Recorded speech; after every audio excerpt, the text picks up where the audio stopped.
Welcome to D Cowboys LA Radio. I'm your host, Eric Trujillo.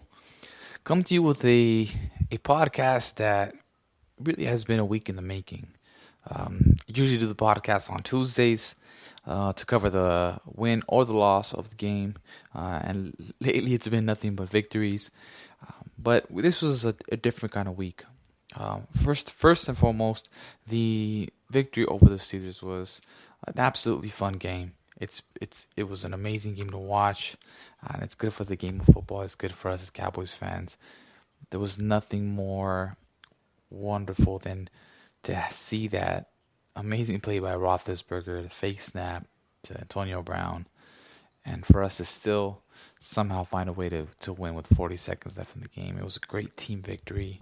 O-line, Zeke, Witten, Dak, the whole team made a great finishing drive to put that game away, and it was so much fun. And really the story of the game was Ezekiel Elliott. On that, he's just a monster, and I think that was his coming out party, and definitely should be in strong consideration for MVP of the league at this point. I think with that game, it really has to. You have to put him up there for consideration. But the reason it was a long week was because so many things happened for the Dallas Cowboys organization and their club and their fans. And first of all, let me say this: Dak Prescott has gone over any expectation that I could have had for him. Filling in as the backup, filling in as the rookie, he has been doing a great job trying to build camaraderie, keeping the team together, being a leader, being a QB that protects the ball, runs the ball when he can, makes plays with his feet, and minimal. And he does make plays with his arm. He has been able to make plays with his arm, and I'm very happy and looking forward to seeing him grow as a player, learn coverages, learn when to check out of play, but check out of plays, and just grow as a player. Now, with that said, we also had the apparent end to Tony Romo's career at the Dallas Cowboys, and I say that very sad. I mean, it's a long season; anything can happen, but it's very, very sad to really say that and see it. And when we had the press conference on Tuesday to announce that he was going to succeed the position to Dak, that was heartbreaking for me. It felt like the end of an era, and really backstabbing. I really that was the only feeling that I could get. Like, how could you backstab the player that has sacrificed not only his body but his whole career to stick with the Cowboys? He's been the glue that keeps the team together for the last 10 years, and now this is possibly the best time, the best team he could have ever had, and they're not going to put him in. And it's not that I don't like Dak Prescott. Like I said early in the podcast, I believe that this young man is gonna come a long way and be probably one of the next great things to happen to this organization. But as of today, he's not the best quarterback on the Dallas Cowboys. The best quarterback on the Dallas Cowboys is Antonio Romo. This is not just saying things. This is looking at the tape. In the Steelers game alone, unfortunately, Dak's not there yet. Terrence Williams gets wide open many of times. People ask, where's Terrence Williams? Well, he's wide open. He's just not being seen. I don't know why. I can't explain to you why he's not being seen. But there was times in this game where Terrence Williams was wide open. He wasn't seen. Cole Beasley was wide open. He wasn't seen. Believe it or not, Dez was wide open. He wasn't seen or hit off the mark. And there's times where really, instead of 2 punts and 2 field goals, it should have been 4 touchdowns. And yeah, you could get nitpicky, we won. But the thing is, there's still things that are being left out on the field where this game didn't have to. Maybe we don't have any time left. Maybe the Steelers run down the clock and then do the pump fake and touchdown, and there's no time left for us to come back. These are the things that are going to happen in the playoffs. And really, it's just the best player at any position should be playing. And I feel that Jerry Jones, Stephen Jones, and Jason Garrett are making a mistake. I feel that. It's easy for fans to say, well, Tony Romo never won a playoff game. He never won a championship. He never won a Super Bowl. It's very easy for you as a fan to just sit there and say that. And say, well, look at the scoreboard. But there's so many underlying things that go into winning a football game, into winning a Super Bowl. It's a team game. And the Cowboys are winning right now in an amazing fashion. It's a team victory, everything. Special teams is doing their part. Dan Bailey being 100%. You can count on him 100%. The defense putting pressure on the QB, making plays what they need to. And then the O-line, the run game, and then the tight ends and receivers making secure catches for Dak, and Dak being able to hit them. It's been a team run, and unfortunately, Tony Romo has never had that. People say, "Oh, he had DeMarco Murray and he had Marion Barber." Marion Barber and DeMarco Murray, they are not Ezekiel Elliott.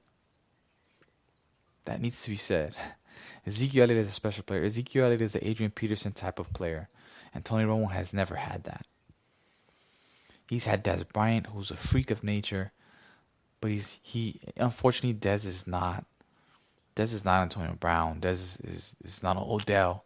They make that separation. They can get open. You can go to them time after time. It doesn't matter if you double them.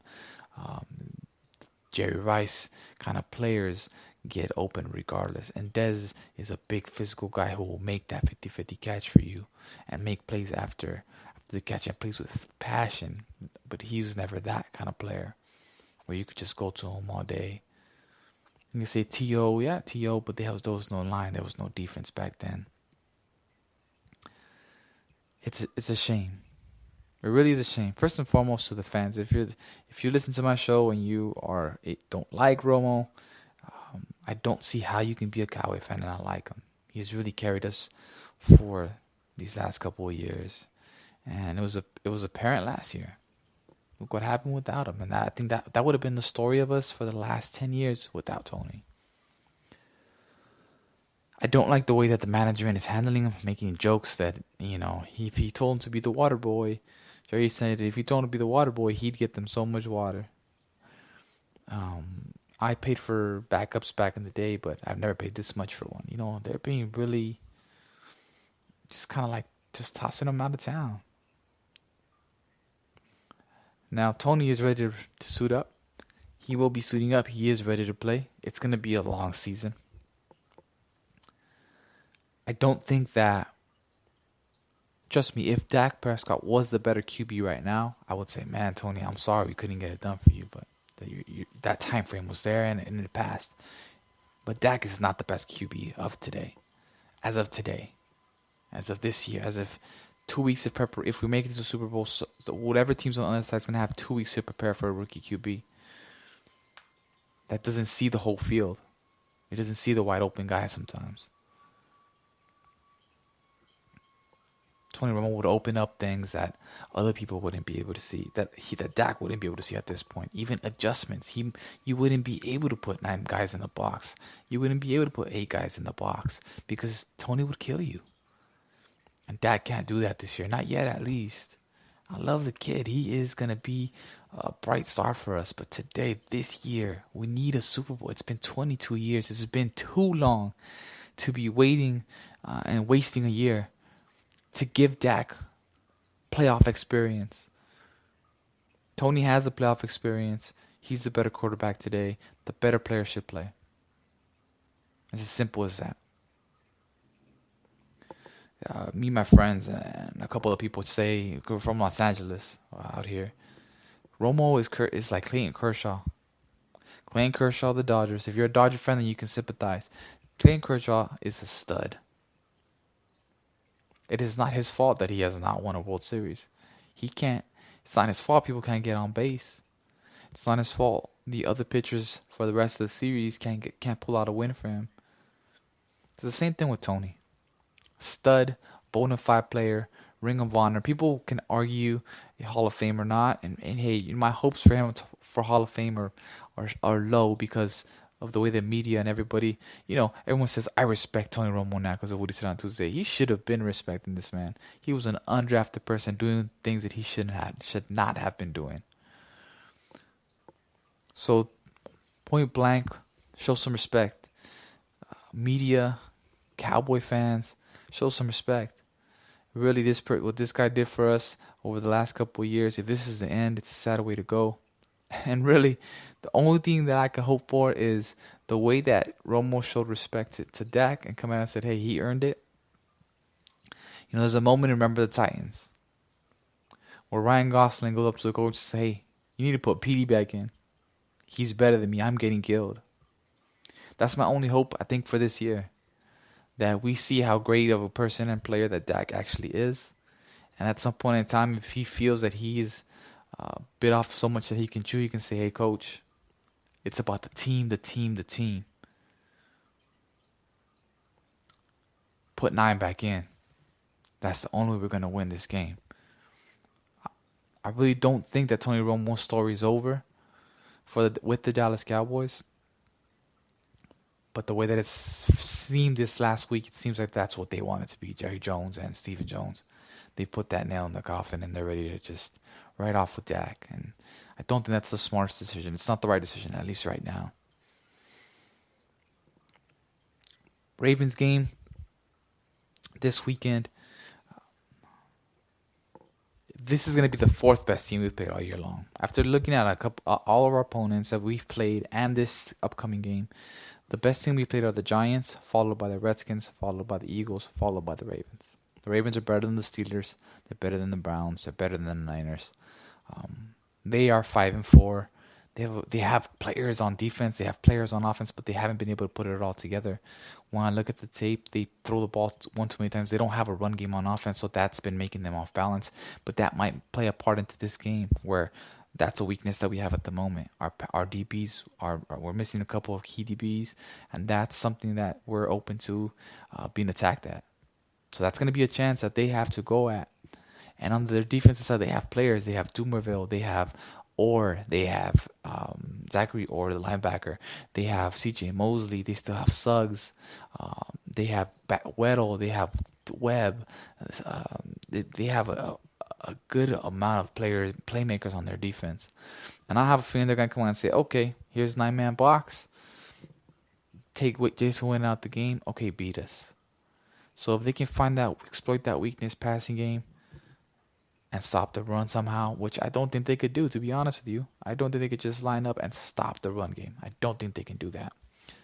But you just don't know. The Steelers should have hung in there with us, but we missed plays, we missed opportunities, and they hung in there, and they had offensive power. Just like they have Steve Smith, Wallace, Flacco can throw the ball around, and that is our weakness at this moment. The other week, a third-string receiver for the Steelers was beating us down the field when it wasn't Antonio Brown. So this game, this team is not. It's not a game where I think, oh my God, if we win, it's such a big deal. I really don't think that. The Ravens have 5 wins, and they've come 2 times against the Browns, 1 against the Bills, 1 against the Jags, and it's really, they've lost to the Jets. They lost to the Steelers. I apologize, that was their 5th win. They beat the Steelers. They lost to the They lost to the Jets. They lost to the Giants.